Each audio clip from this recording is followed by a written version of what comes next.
Imagine a workplace where you are more isolated than an astronaut on the International Space Station. If an astronaut suffers a medical emergency, they can be back on Earth in a specialized hospital within hours. For you, returning to safety takes days, sometimes weeks. You are separated from the rest of humanity not by distance, but by physics. This is the reality of a saturation diver. It is arguably the most dangerous, physiologically demanding, and psychologically taxing job on the planet. To understand why this profession is so brutal, you first have to understand the invisible enemy that dictates every second of your life: pressure. At sea level, the weight of the atmosphere pushes down on your body at roughly 14.7 pounds per square inch.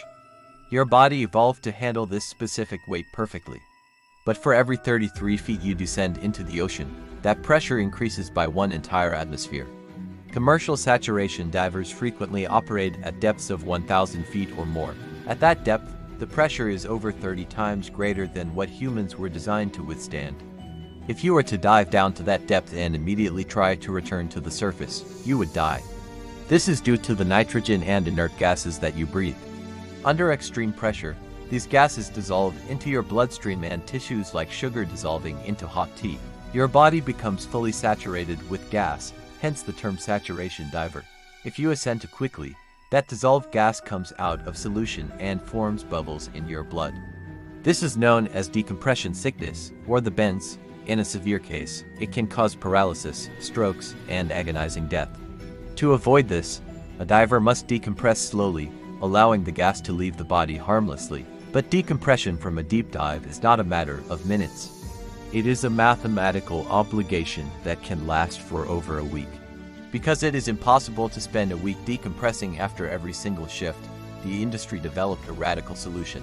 Instead of coming up, you stay down. For 28 days straight, your body is kept under the exact same crushing pressure as the bottom of the ocean. You do not live on the seafloor, however.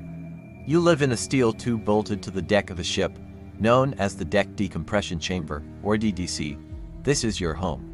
The DDC is pressurized to match the depth of your work site. Even though you are physically sitting on a boat in the sunlight, biologically, you are living 1,000 feet underwater. The space is incredibly confined.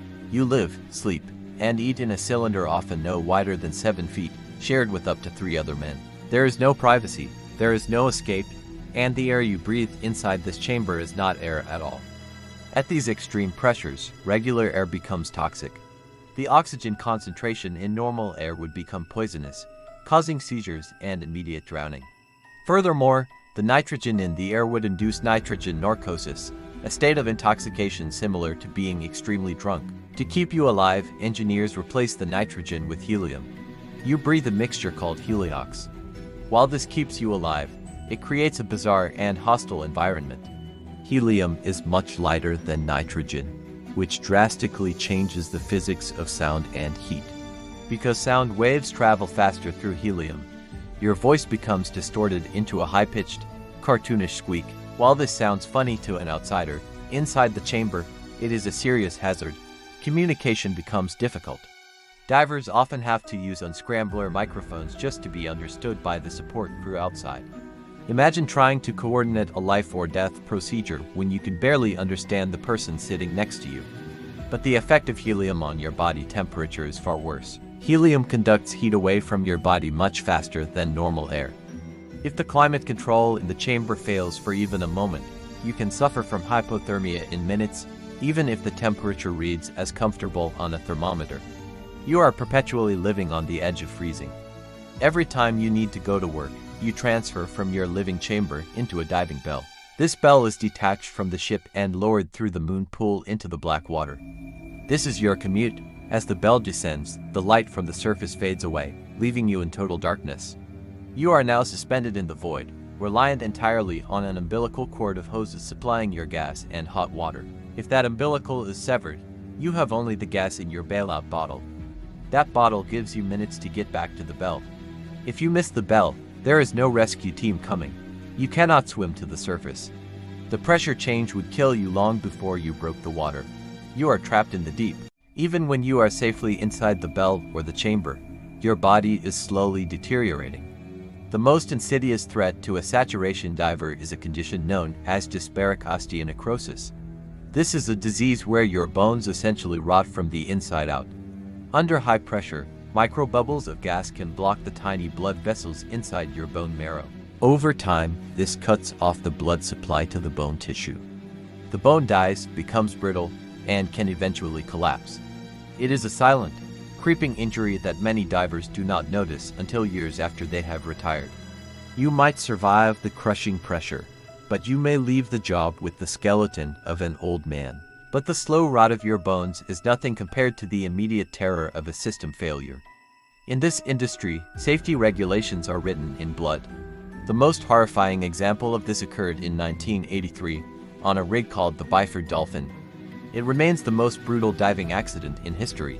On that day, 4 divers were inside the pressurized chamber system, resting between shifts. They were living at a pressure of 9 atmospheres. 2 dive tenders were on the outside of the chamber, assisting with the undocking procedure of the diving bell. Due to a miscommunication and a failure of safety interlocks, the clamp holding the bell to the chamber was open while the chamber was still pressurized.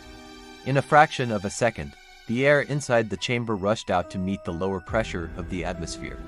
This is known as explosive decompression. The physics of what happened next are difficult to comprehend. The pressure dropped from 9 atmospheres to 1 atmosphere instantaneously. The gas dissolved in the diver's blood expanded instantly. It caused their blood to literally boil in their veins. The force of the air rushing out of the chamber was so violent it propelled the heavy diving bell across the deck. 3 of the divers inside were killed instantly by the massive expansion of gas within their bodies. The 4th diver, who was closest to the door, suffered a fate that is studied in forensic textbooks to this day. His body was forced through a crescent-shaped opening only 24 inches long. The sheer difference in pressure caused his body to be physically disassembled. It was a catastrophe that proved how unforgiving the laws of physics are. While safety standards have improved since then, the threat of rapid decompression is always in the back of a diver's mind. Even when everything goes right, the end of the job is an ordeal in itself. When the contract is over, you cannot simply open the door and walk away. You must undergo the long decompression process. For days, you sit in the chamber as the pressure is lowered inch by inch.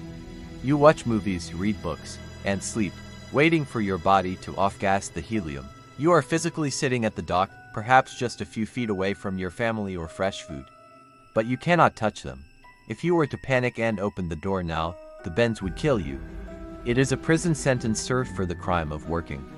Finally, the gauge reads 0. The heavy steel door is unbolted. The first breath of fresh air tastes sweet, heavy, and thick compared to the thin helium mixture.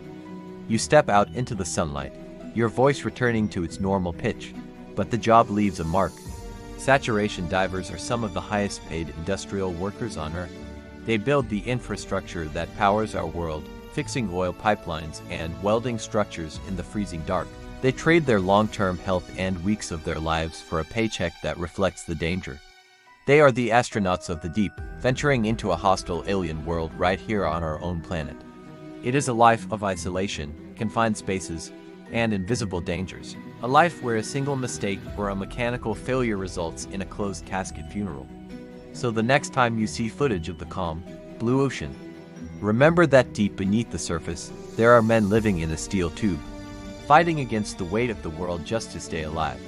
And that is the harsh reality of being a saturation diver.